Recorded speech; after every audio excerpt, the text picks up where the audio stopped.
I want to take us back to Jonathan's regime when he was the president of Nigeria. So I want to take us back to what happened. This about this subsidy stuff and how petroleum products has become very expensive here in Nigeria. Because if we recall, Jonathan tried to remove the subsidy back then, and there was a loud outcry, and there was a very huge protest, which he ended up removing it partially and not all of it. But when he tried to remove the subsidy, something happened because then Ngozi Okonjo-Iweala was the finance minister then. I believe he was the one that was giving marketers the subsidy money. So he was the finance minister then. So something happened. The mother was kidnapped. So the mother was kidnapped, and there was an interview that she granted to BBC and maybe to Channels TV, to other TV stations. So she said something about what really caused the kidnapping of the mother, which is the subsidy money. But before I say anything, I would like us to watch the video and then understand better what really happened and why the mother was kidnapped. Let's watch the video. She was held for 5 days. I got a call. They didn't ask for money. Contrary to what many people thought, they said I should go to the television and the radio and publicly resign, announce my resignation, and I should leave the country and go back to the US where I was working from where I came. And so this was shocking. But the key thing is that when she asked these four young men who took her, why did you take me? They said, because your daughter did not pay oil marketers their money. And that's how we found out it had to do with oil marketers. And at some point, I mean, there was another meeting that some oil marketers allegedly had in Abuja where, they said, Lagos. in Lagos, where they said you would leave the office in a wheelchair. Absolutely. And that was also by the grace of God that one of the people who participated in the meeting happened to have been a friend of my brother's, one of my brothers, and thought that, well, he was part of the meeting, but what was being planned was not fair. So he called my brother and said, you have to tell your sister to be careful. And you confronted one of the marketers. Exactly, in whose house it took place. And then let them know that we knew about it. And that was how I think that was averted. Okay, you heard what she said that they got to find out that the reason the mother was kidnapped was because she refused to give oil marketers subsidy money. And according to the kidnappers, they said she should go back to United States of America and never come back. And they had oil marketers had a meeting that she was going to live on a wheelchair before before the tenure of then Jonathan finishes. She was going to live. This came to me, and fast forward to this 2024. What is happening after Tinubu removed the subsidy? When this person took over, when Buhari took over, Buhari was campaigning that Buhari used the subsidy as one of his campaign promises. He was going to remove subsidy. So when he went into office, he never said anything about the subsidy. He now became the Minister of Petroleum himself, which he was aware about everything that was happening in NNPC and how the subsidy money was being shared. Even before he became the president, he was saying subsidy is a fraud. There was nothing like subsidy and all of that. When he became the president, he forgot he said that he became the petroleum minister and he became part of the subsidy and was partaking in subsidy money. Now, if you fast forward to this 2024, Tinubu removed the subsidy on the resolution. After the removal, the price of petroleum spiked, went up to 500 to 530. That was what was selling them. And then we could recall that there was a speculation, June of then, there was a speculation that it was going to go up to 700. It was not actually a speculation. It was an oil marketer that came out and said that the price will go up to 700. It was actually a marketer that gave the news. And other oil marketers came out and said it was a speculation that such thing might not happen. That it if you thought it was going to go up, it depends on dollar, this and that. Gave so many analysis and all of that. But we should understand that it was oil marketer that gave the news that it was going to go up. And eventually in July, it went up. It sold from 670 to 700. So what I'm trying to say is this: we should understand that these people, these oil marketers, they are actually the ones that are responsible for the hike of price. Now, since the subsidy is being removed, you know, they have been the one that has been against the removal of subsidy because they are defrauding Nigeria from that subsidy. So they have been the one that have been against it. They went as far as kidnapping the mother of Ngozi Okonjo-Iweala. Went as far as kidnapping the mother. So they will not be able to remove the subsidy because of the fraud that is in the subsidy. So now, will you tell me that these the same marketers, fast forward to 2023, these the same oil marketers will just fold their hands and watch Tinubu remove the oil subsidy?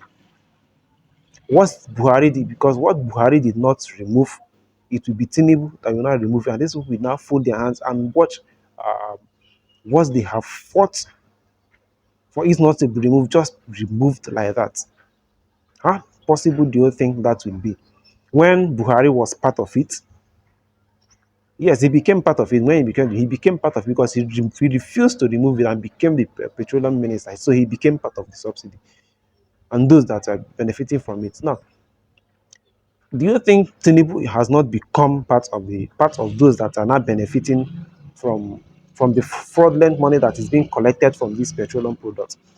Now, the subsidy is, he said he has removed the subsidy, but why he has become part of those that are now fraudulently collecting money from this petroleum product is because these people are now in charge of deciding whatever price that the petroleum product should be sold. They are not the ones in charge of any price at all they want this petroleum product to be sold.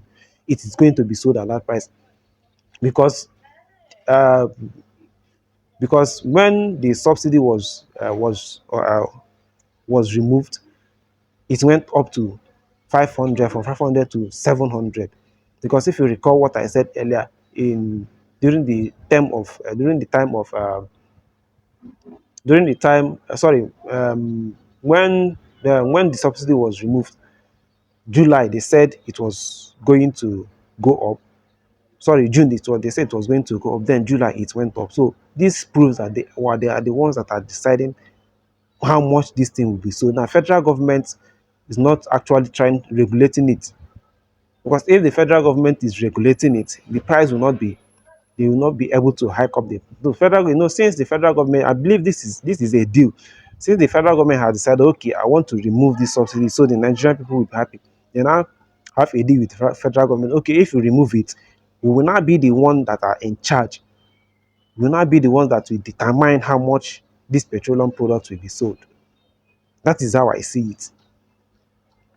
They are not the one that are determine how much will be sold. Because it cannot tell me that like we are always been told that we are not actually buying this petroleum product. We don't buy it. Yes, we import, but we don't actually buy it. Rather, we barter. We barter with the raw materials. They now give us a finished product. So when we give them crude, they give us fuel. If we give them crude, they give us diesel. If we give them crude, they give us kerosene. So with barter, we don't actually buy this product. The only money that I know the federal government, which is the NNPC and the federal government pay, is the money that was given to the batch that brings these products into Nigeria. Maybe other processes that is required for the batch to be loaded and for the batch to be offloaded. Maybe these processes require money. These are the only things that they pay. So if we are now, if we barter this product with raw material for finished products, what are these oil marketers, what are their functions, what are their role, what role are they actually playing? because they say these higher marketers, they are the ones that bring in this. Now, if they are actually, if the us marketers are being given this subsidy money, it assumes that they bought it with their own money. They are given the license to buy this product with their own money, then bring it into Nigeria. Instead of they will add money and sell at a certain price. Like if they add that money, now federal government will now subsidize it, will now subsidize the amount, give them part of the money, and then Nigerians will pay the rest. So these people, they are not actually buying this product and bringing it down to Nigeria. Rather, we are the ones. Now, federal government use crude oil to bring in this product. So what is the what role are these people actually playing in this subsidy? In this subsidy, what role did they actually play? How are they the ones bringing in this product when we don't buy it? How, this is something that we really have to look into. I believe this is why these people, they don't want the right government to come in. So the right government will check all of these things and know what is happening. Because Buhari became part of it now. Tinubu is now part of it because they are not saying anything about the corruption that is in the subsidy. They are not saying anything about it. So they have become part of it. Like I said, they are now the ones that are determining the price petroleum products will be sold. They have not become part of it because, like, this thing is something uh, that is very open and is very plain. There is no way we'll be exchanging crude oil for finished products, and then we are still paying for subsidy. And then they say there are marketers. What are they actually buying for us? Are they buying crude oil from the federal government and they use this crude oil to bring in petroleum products? How are they actually doing it? Now, I just want to bring our minds back so we will know what is happening today, because there is still a chance that they might still have a meeting and decide that the price should go up again. Eventually, the federal government will not be able to regulate because the federal government has become part and parcel of the people that are fraudulently collecting money with this petroleum product. So we should think about this thing, reason it very well. You will see that these people, they're actually the ones that are not in charge, rather than the federal government being in charge. They are not the ones that, because if they could go to such lengths to prevent Jonathan and because of Kenji Wala from removing subsidy, do you think they will just let Tinubu come in and remove subsidy when these people, they dine and eat from the same table, even from the same plate, with these people that call themselves, maybe even Buhari and Tinubu, they eat and dine from the same table. So do you think these people will just allow this fraudulent activity to just go like that? Think about these things, reason it. What is your thought? Because this has really gets me thinking that I don't see it anyhow. I don't see it anyhow that yes, these people are the ones that are in charge now, not the federal government. I don't see it any other way. I don't see it any other way.